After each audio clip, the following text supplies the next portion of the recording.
আদম আলাইহিস সালাম ভুল করলেন, গুনাহ করলেন, অন্যায় অপরাধ করলেন, কবিরা গুনাহ করলেন। আল্লাহর হুকুম অমান্য করা কি গুনাহ? সবাই বলেন। আল্লাহর হুকুম অমান্য করলেন, এরপরে আল্লাহকে ডাক দিলেন, রব্বানা যালামনা, সবাই বলেন, রব্বানা যালামনা আনফুসানা ওয়া ইল্লাম তাগফির লানা ওয়া তারহামনা লানাকুনান্না মিনাল খাসিরিন। 7 নম্বর সূরা সূরা আল আরাফ 23 নম্বর আয়াত। রব্বানা, আমাদের রব, যালামনা, আমরা জুলুম করেছি, অত্যাচার করেছি, অবিচার করেছি, আনফুসানা, আমাদের আত্মার উপর, আমাদের নফসের উপর, ওয়া ইল্লাম তাগফির লানা, যদি আপনি ক্ষমা না করেন, ওয়া তারহামনা, যদি দয়া না করেন, লানাকুনান্না মিনাল খাসিরিন, তাহলে আমরা ক্ষতিগ্রস্ত তাদের অন্তর্ভুক্ত হয়ে যাব। আল্লাহ রাব্বুল আলামিন ডাকে সাড়া দিলেন, তার দোয়া কবুল করলেন। এরপরে আল্লাহ নির্দেশ জারি করলেন, কুলনা হাবিতু মিনহা জামিআন فإما يأتينكم مني هدى فمن تبع هدايا فلا خوف عليهم ولا هم يحزنون। الله أكبر বলেন। 2 নম্বর সূরা সূরা আল বাকারা 38 নম্বর আয়াত। কত নম্বর আয়াত? আল্লাহ বলেন, আমরা বললাম তোমরা এখান থেকে নেমে যাও, তোমাদের কাছে আমার হেদায়াত আসবে, আমার প্রত্যাদেশ আসবে, ওহী আসবে, আমার বাণী আসবে, যে তা মেনে চলবে। ফালা খাউফুন আলাইহিম, তাদের কোনো ভয় নাই, চিন্তার কারণও নাই। অর্থাৎ যে আল্লাহর হেদায়াত মেনে চলবে, কোরআন মেনে চলবে, আল্লাহর প্রত্যাদেশ মেনে চলবে, দুনিয়ার জীবনেও কোনো ভয় নাই, আখিরাতেও ভয় নাই।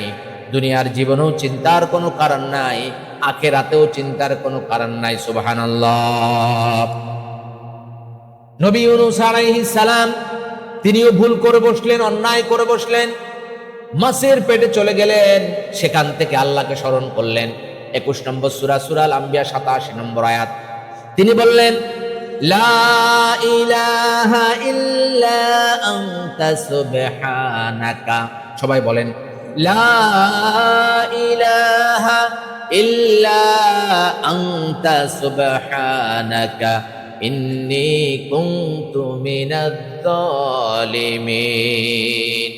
লা ইলাহা, আল্লাহ তুমি ছাড়া সত্য কোনো ইলাহা নেই, ইল্লা আনতা, তুমি ছাড়া, ইন্নী লা ইলাহা ইল্লা আনতা সুবহানাকা, তুমি পূত পবিত্র, ইন্নী কুনতু মিনাজ জালিমিন, নিশ্চয় আমি জালিমদের অন্তর্ভুক্ত হয়ে গিয়েছি। যখন এই দোয়া করলেন, আল্লাহ দোয়াটা কবুল করে নিলেন। এরপরে আল্লাহ বলেন, ফাস্তাজাবনা লাহু ওয়া নাজ্জাইনাহু মিনাল গাম্মি, যেই ব্যক্তি বিপদে পড়ে এইভাবে আমার কাছে দোয়া করবে, আমি তাদের ওই দোয়া কবুল করব, অর্থাৎ তাদের এটাকে সাড়া দেব। রাসূলুল্লাহ সাল্লাল্লাহু আলাইহি ওয়াসাল্লাম বলেছেন, যে ব্যক্তি বিপদে পতিত হয়ে এই দোয়া পাঠ করবে, আল্লাহ তার বিপদ থেকে রক্ষা করবেন। সুবহানাল্লাহ। আমরাও বিপদে পতিত হলে বিপদকে বাড়ানোর জন্য এই দোয়াটা পড়ি। বিপদে পতিত হয়েছি, এবার বিপদকে কি করার জন্য? আরো বাড়ানোর জন্য। আমার বিপদ কি? আমার মেয়ের অসুখ, আমার ছেলের অসুখ, আমার ব্যবসা বাণিজ্যের সমস্যা। আমি এবার 10 জন হুজুরকে ভাড়া করে নিয়ে আসছি আমার বাড়িতে। বিপদ বাড়লো না কমলো? বাড়লো না কমলো? আরো বাড়লো। কারণ এমনিতে আমিও বিপদে আছি, এবার 10 জন হুজুরকে খাওয়াতে হবে কিনা? বিপদ বাড়লো না? 10 জন হুজুরকে হাদিয়া দিতে হবে কিনা? বিপদ বাড়লো। এইবার দেখেন 10 জন হুজুর এসে লা ইলাহা ইল্লা আনতা সুবহানাকা ইন্নী কুনতু মিনাজ জালিমিন পড়ছে। বিপদ কি আপনার কাটবে না হুজুরের কাটবে? বিপদ কাটছে হুজুরের। তার মানে আপনার বিপদ কিন্তু বিপদের জায়গায় আছে। ইসলাম আমরা শিখি নাই। রাসূল বলছেন, আল্লাহ বলছেন, যেই ব্যক্তি বিপদে পতিত হয়ে আল্লাহকে ডাকবে, এই দোয়া পড়বে, আল্লাহ তার বিপদ রক্ষা করবেন। আর আমরা কি করছি? হুজুরের বিপদ কাটানোর জন্য হুজুরকে দিয়ে পড়ছি। কেন? বিপদ তো আপনার, পড়বে কে? আমি পড়ব। যার বিপদ সে পড়বে। যতক্ষণ বিপদ না কাটবে ততক্ষণ এটা পড়তেই থাকবে। আরেকটা বিদআত আমরা আবিষ্কার করে নিয়েছি, ১৬ লক্ষ বার লা ইলাহা ইল্লা আনতা সুবহানাকা ইন্নী কুনতু মিনাজ জালিমিন। ১৬ লক্ষর কোনো দলিলই নাই। কি নাই? দলিল নেই। আমরা ছোটকাল থেকে ১৬ লক্ষ বার পড়েছি বিভিন্ন জায়গায়। আজ লক্ষ্মীপুর যখন ছিলাম, তখন এরকম প্রথম দিকে 10 টাকা 20 টাকা, পরে পরে 50 টাকা 100 টাকাও পেয়েছি। মানে যতই আস্তে আস্তে আপডেট হয়েছে, মানুষ বেশি বেশি করে মাসলা মাসাইল জানা শিখেছে, ততই বেশি বেশি করে হাদিয়াও বেড়ে গিয়েছে। মানুষ যখন আগে মাসলা মাসাইল বেশি জানতো না, হাদিয়া ছিল 10 টাকা 20 টাকা, হাদিয়া 100 200 500 টাকা পর্যন্ত আমরা হাদিয়া নিয়েছি। কিন্তু খবর নিয়ে দেখা গিয়েছে যে যাদের বাড়িতে আমরা এটা পড়ে এসেছি তাদের কোনো বিপদ কাটেই নাই, বিপদ আরো বাড়ছে। বুঝে আসছে? তাহলে এটা কে পড়বে? এটা আপনারা পড়লে কিন্তু আমার ব্যবসা মাইরে হয়ে যাচ্ছে। তারপরও এটাই ইসলাম। আমার ব্যবসার দিকে তাকালে হবে না যে আপনাদের কার কার ব্যবসা বিপদ আছে, আমার সাথে নামাজ সাথে যোগাযোগ করেন।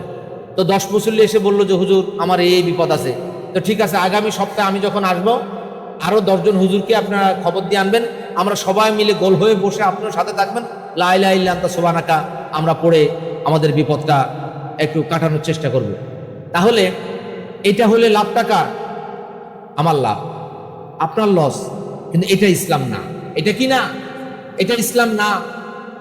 যে ইসলামের চর্চা আমাদের বাংলাদেশে হয়, অধিকাংশ বিষয় এটা ইসলামের সাথে কোনো সম্পর্ক নাই। আমাদের দেশে দেখবেন মানুষ তাড়াহুড়া করে মাগরিব পড়ে 6 রাকাত 8 রাকাত শুধু নামাজ পড়ছে পড়ছে পড়ছে পড়ছে, আওয়াবিন নফল, কিন্তু সময় হচ্ছে 2 মিনিট 3 মিনিট। 5 মিনিটে আপনি 6 রাকাত 7 রাকাত পড়ার দরকার নাই, আপনি 10 মিনিটে 2 রাকাত পড়েন, ঠিক কিনা বলেন? নফল সালাত ইচ্ছা অনুযায়ী দীর্ঘ করা যায়, ফরজ সালাত ইচ্ছা মতো দীর্ঘ করা যায় না। কারণ রাসূলুল্লাহ সাল্লাল্লাহু আলাইহি ওয়াসাল্লাম বলেন যে তোমরা যখন ফরজ আদায় করবে তখন তোমাদের সালাতকে কি করবে? সংক্ষিপ্ত করবে। তোমাদের পেছনে বয়স্ক লোক থাকে, অসুস্থ থাকে, তারপরে শিশু থাকে, নারীরা থাকে।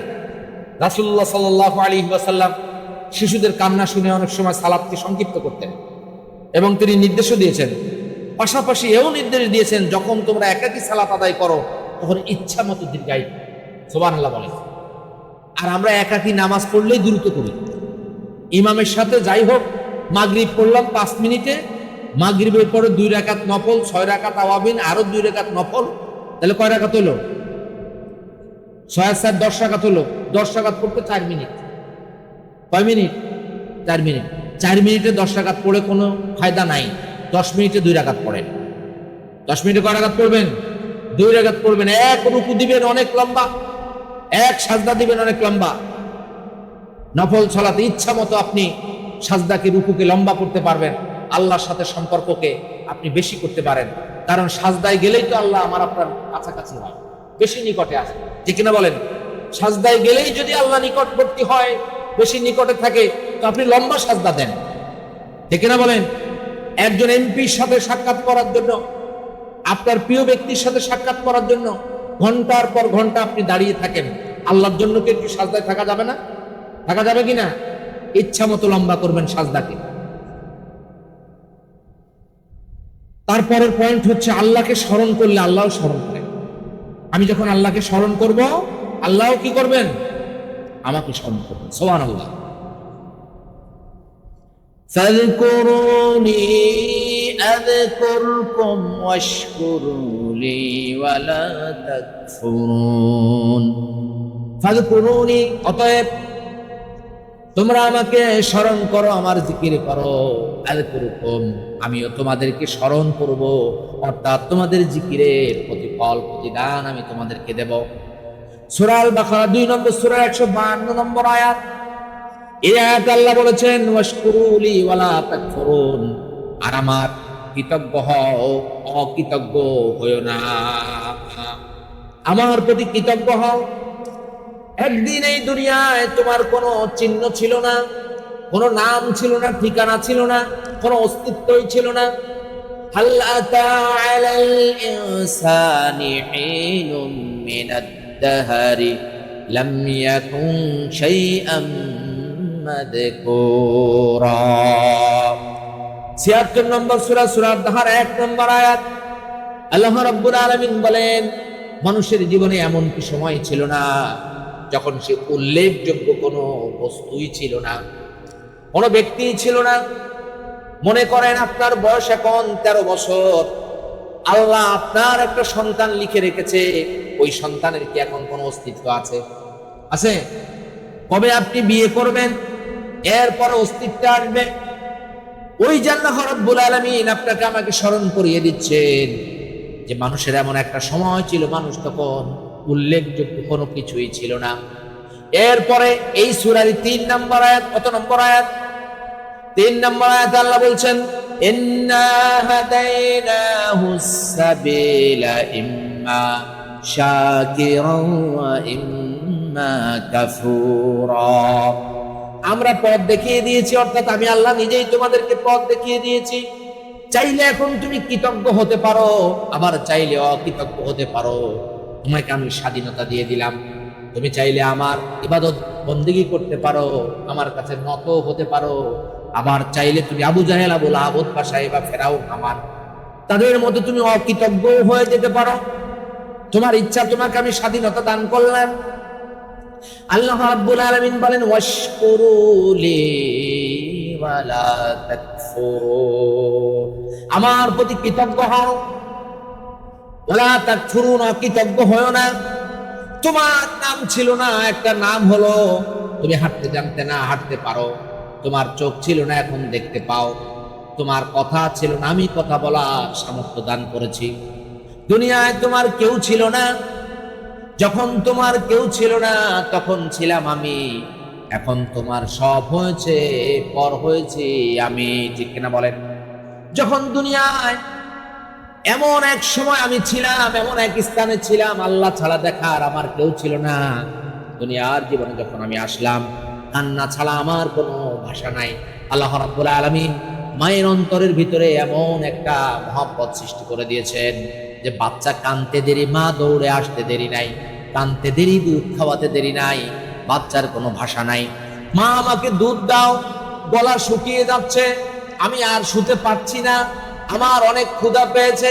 বাবা কোথায়, ভাই কোথায়, দাদিরা কোথায়, ফুপু কোথায়, কোনো কিছু বলার ভাষা নেই, আছে কিছুই নাই, শুধু একটাই ভাষা, কান্না।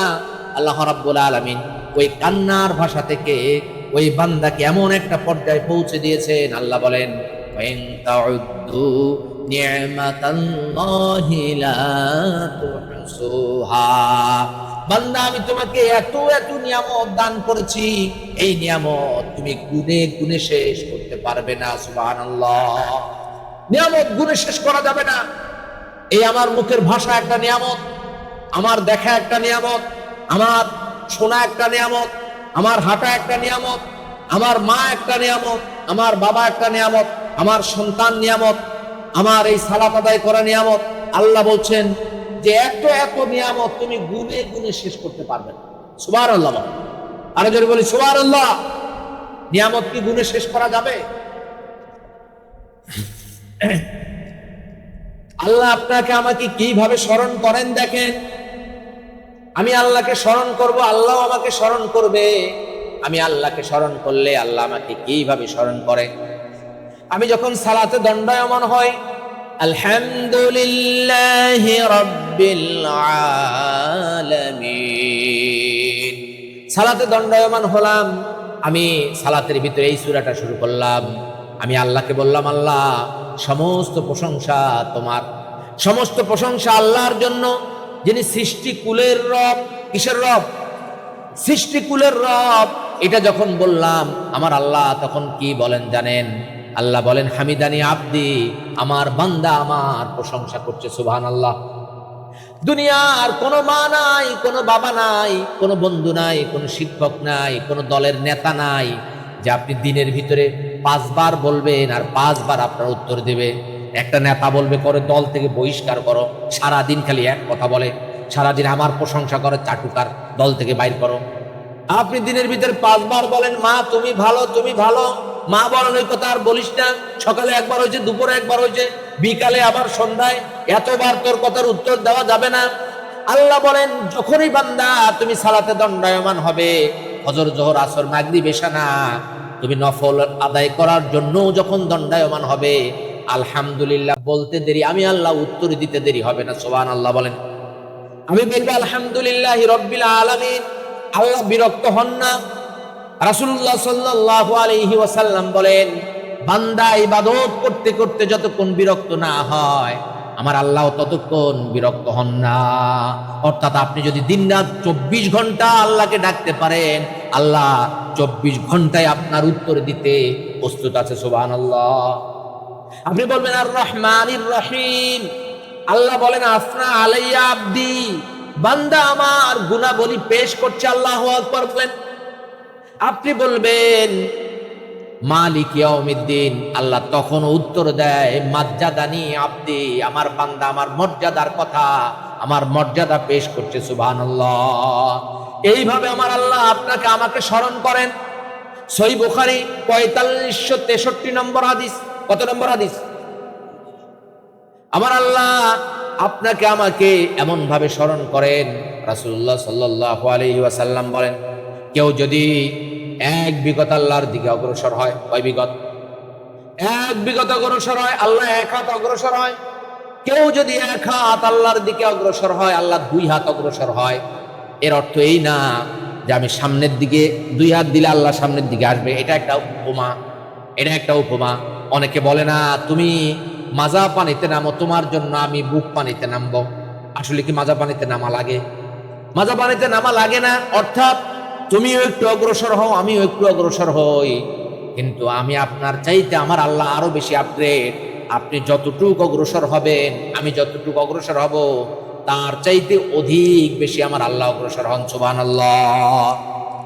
আপনি 2 হাত, এক হাত আল্লাহ 2 হাত, আপনি হেঁটে হেঁটে আল্লাহর দিকে যদি অগ্রসর হন, আল্লাহ দৌড়ে দৌড়ে আপনার দিকে অগ্রসর হবে। আল্লাহু আকবার বলেন, আল্লাহু আকবার বলেন।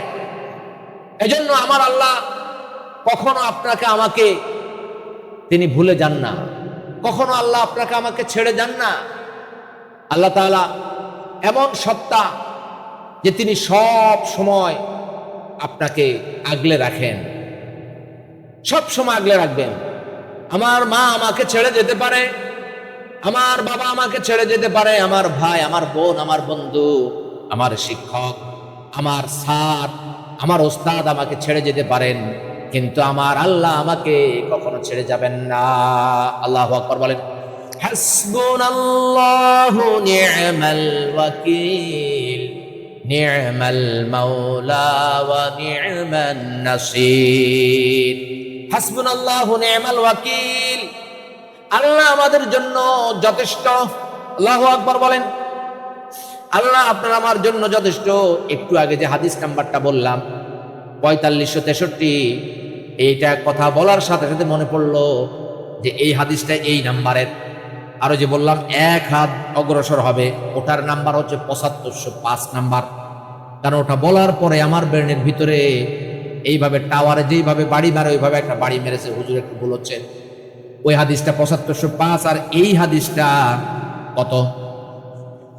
4563। হাদিসটা কি? ইব্রাহিম আলাইহিস সালামকে যখন আগুনে নিক্ষেপ করা হলো, ইব্রাহিম আলাইহিস সালাম তখন এই দোয়াটা পড়লেন, হাসবুনাল্লাহু নি'মাল ওয়াকিল। আল্লাহু আকবার বলেন, সবাই বলেন হাসবুনাল্লাহু নি'মাল ওয়াকিল। আমরা বলেন না উকিল বাবা, এ ওয়াকিল। আল্লাহ আমাদের জন্য যথেষ্ট অভিভাবক, তিনি আপনার আমার উকিল, যথেষ্ট। বিয়ের সময় উকিল বাবা দেয়। দেখবেন মেয়ের বিয়ে মেয়ের বাবা নাই, ছেলের বিয়ে ছেলের বাবা নাই। আসলে উকিল হওয়া দরকার বাবার, উকিল হওয়া দরকার মামার, কিন্তু উকিল হয় কয়ার পাড়ার একজন, উকিল হয় স্বরূপদার আর একজন, উকিল হয় যশোরের একজন। কয় উকিল বাবা। বলেন তো উকিল বাবার সাথে কি দেখা দেওয়া যায়? আছে দেখা দেওয়া যায়? আছে জায়েজ নেই। উকিল বাবা বানায় লাভটা কি? একজন মেয়ে তো কখনো উকিল বাবার সামনে যেতে পারবে না। যেতে পারবে?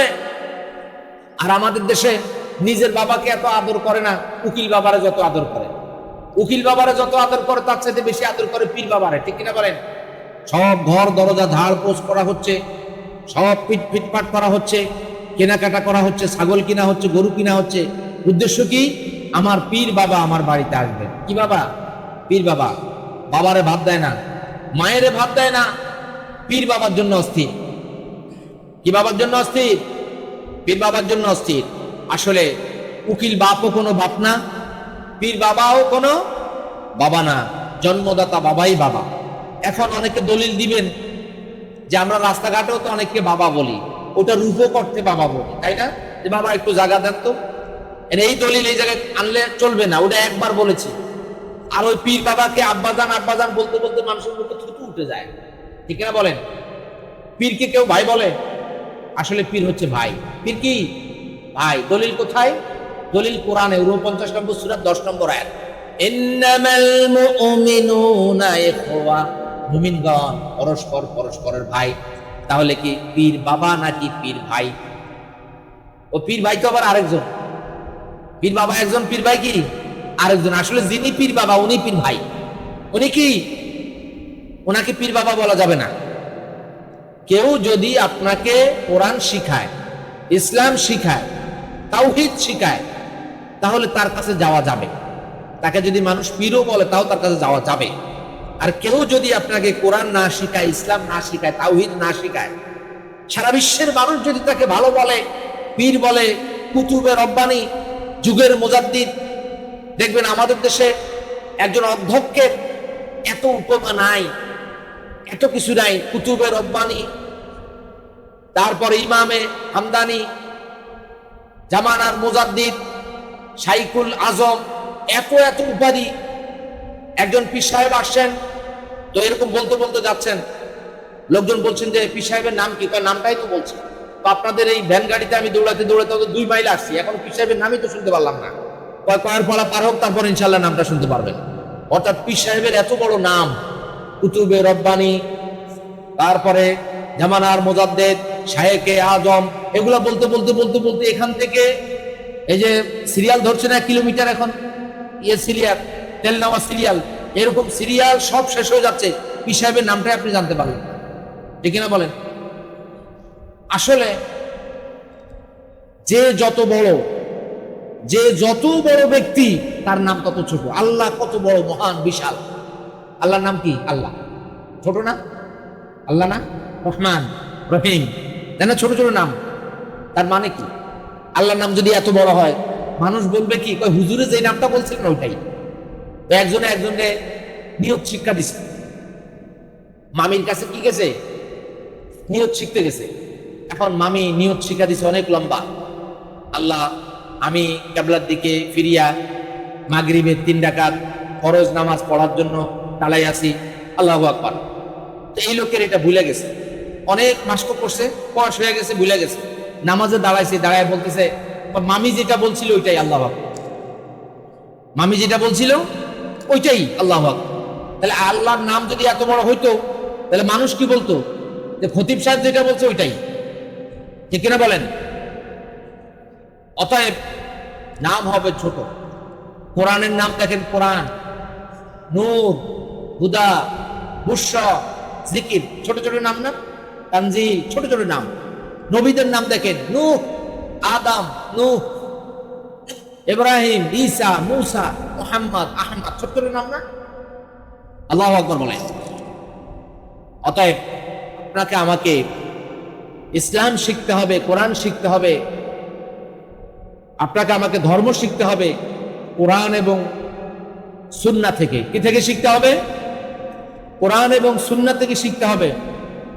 আমাদের বাংলাদেশে আমরা সঠিক ইসলামের চর্চা করতে পারি না। আরব রাষ্ট্রে গেলে দেখবেন যে তারা কোরআন পড়ে বেশি। আমাদের দেশে মানুষ দেখবেন নামাজ পড়ে বেশি, ঠিক কিনা বলেন? আমাদের দেশের মানুষ নামাজ পড়ে বেশি, আবার আইল খেলেও বেশি, দুর্নীতি করেও বেশি। তাহলে এই নামাজ তো সেই নামাজ না যেই নামাজ কোরআন করতে বলেছে।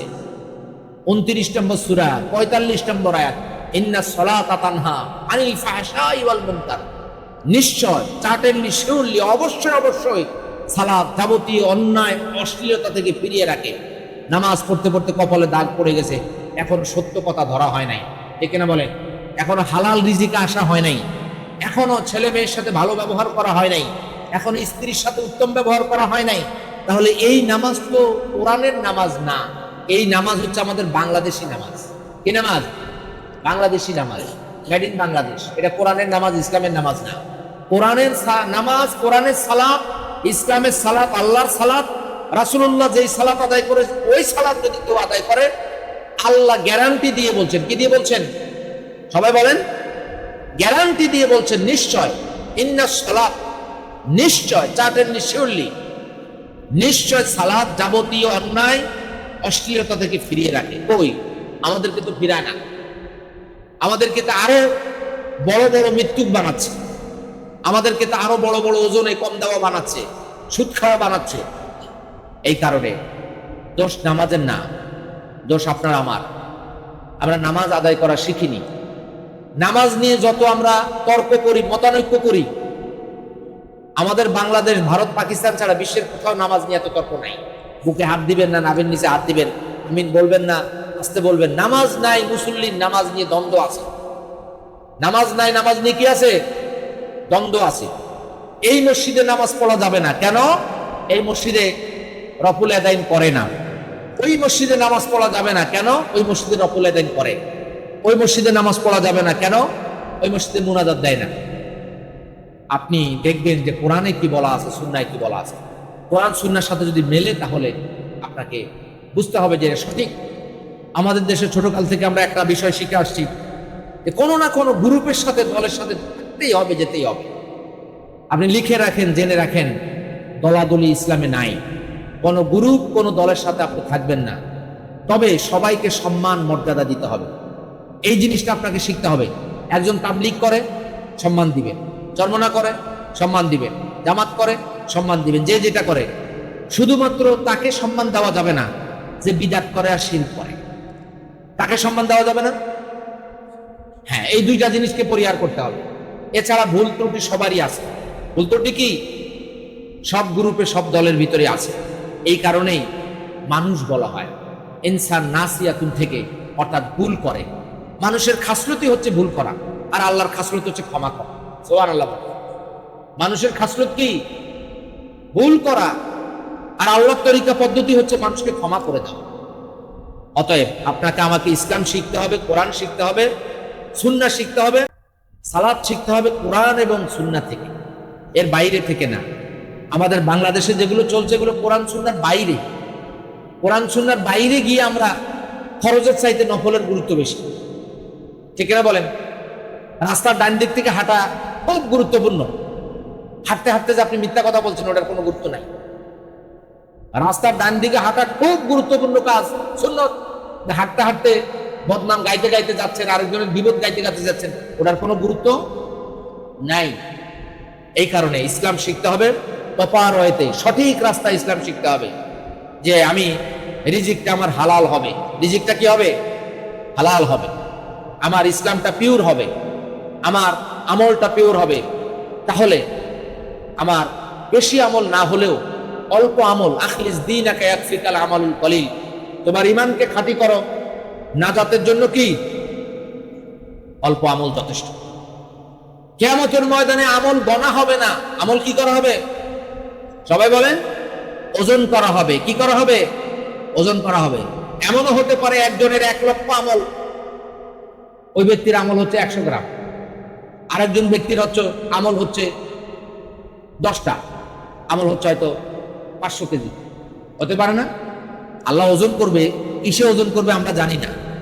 Avometer, barometer, lactometer, thermometer, KG, Richter, scale, নিকটি, কোনো কিছুতেই আল্লাহ ওজন করবে না। আল্লাহ ওজন করবে মিজান। কি দিয়ে? মিজান, পাল্লা। আল্লাহর কাছে কি পাল্লা আছে আমরা কি জানি?